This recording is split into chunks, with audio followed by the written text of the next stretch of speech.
Hello' everyone, সকলোকে পুনৰবাৰ মোৰ চেনেললৈ স্বাগতম জনাইছোঁ। আজি মই আমাৰ চৰকাৰী বিদ্যালয়ৰ যিখন ক শ্ৰেণীৰ অকণিৰ কৰ্মপুথি শিশু কানন বাল ভাটিকা সেই কিতাপখনৰ এটা প্ৰথম কবিতা, যিটো এটা সুন্দৰ কবিতা,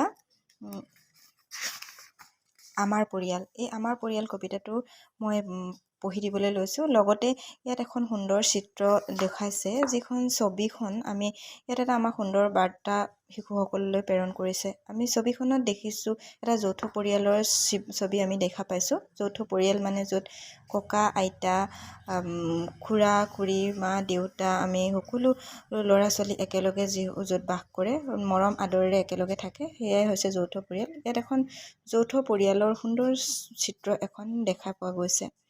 চিত্ৰখনত দেখাইছে যে ককাজনে এখন কিতাপ পঢ়ি আছে আৰু ছোৱালীজনীয়ে ধুনীয়াকৈ শুনি আছে ককায়ে কি পঢ়িছে। দ্বিতীয়খন আমি ইয়াত দেখা পাইছোঁ এগৰাকী নাতিগৰাকীয়ে আইতাকক পানী এগিলাচ দিছে, মানে আইতাকৰ কেনেদৰে যত্ন লৈছে। ইয়াৰ লগতে আমি এগৰাকী যদি মা বুলি ধৰি লওঁ, তেতিয়া মায়ে ঘৰৰ কাম কৰিছে, বা খুৰীয়ে যঁতৰত সূতা কাটিছে, ঘৰুৱা কাম কৰিছে। যদি দেউতা বুলি ধৰি লওঁ, তেন্তে দেউতাই ইমান সুন্দৰকৈ নিজৰ পোহনীয়া জন্তু গৰুৰ যত্ন লৈছে। লগতে সেইজন যদি আমি খুৰা বুলি ভাবোঁ, তেওঁ নিজৰ চৌপাশটো সুন্দৰভাৱে পৰিষ্কাৰ কৰি ৰাখিছে। এইবিলাক আমি ইয়াত দেখা পাইছোঁ। আৰু লগতে ইয়াত এই এহাল সৰু ল'ৰা ছোৱালীয়ে যিয়ে তেওঁলোকৰ ফুলৰ বাগিচাখনত ফুলৰ কিদৰে যত্ন লৈছে সুন্দৰভাৱে আমাক দেখুৱাইছে। আমি বুজি পাইছোঁ যে ইমান সুন্দৰভাৱে কেনেকৈ নিজৰ বাগিচাখনক যত্ন ল'ব লাগে, ইয়াৰ ছবিখনৰ জৰিয়তে দেখাইছে। লগতে মই আৰু এইফালে দেখাইছে আমাৰ এটা, এইটো হয়তো হাঁহৰ গঁৰাল বা কুকুৰাৰ গঁৰাল, নিজৰ চাৰিওফালে সুন্দৰ এটা ঘৰৰ পৰিৱেশ দেখুওৱা হৈছে। এতিয়া মই কবিতাটো এবাৰ পঢ়ি দিওঁ। আমাৰ পৰিয়াল। আইতা ককা আহাচোন, সাধু এটা কোৱাচোন, আমি পতা বাগিচাখন ঘূৰি ঘূৰি চোৱাচোন। আকৌ এবাৰ পঢ়ি দিছোঁ। আমাৰ পৰিয়াল।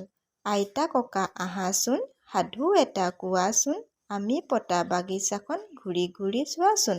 গতিকে ইয়াৰে কোনোবা এগৰাকী শিশুৱে আইতা ককাক কৈছে যে ককা আইতা আহাচোন, আমাক এটা সাধু কোৱা। এনেও ককা আইতা সাধু শুনিয়েই সৰুৰ পৰা ল'ৰা ছোৱালী ডাঙৰ হয়, গতিকে ককা আইতাই বৰ সুন্দৰ সুন্দৰ সাধু কয়।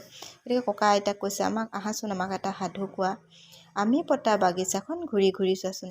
নিজে এখন বাগিচা পাতিছে, সুন্দৰকৈ ফুল ৰুইছে, গতিকে সেই বাগিচাখনক চাবলৈ মাতিছে আইতা ককাক।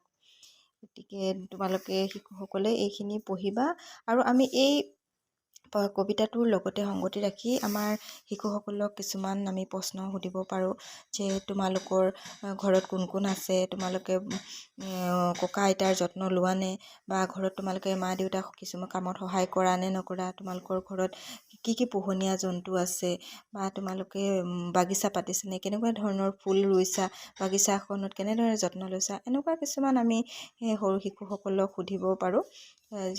গতিকে এই পাঠটো তেওঁলোকক ভালদৰে পঢ়াই মনত ৰখাব লাগে, আৰু এই ছবিখনৰ বিষয়েও সুন্দৰভাৱে বৰ্ণনা কৰি দিব লাগে, গতিকে তেওঁলোকে বুজি পাব। আজিৰ ভিডিঅ'টো ইমানেই। ভিডিঅ'টো চোৱাৰ বাবে সকলোলৈকে ধন্যবাদ।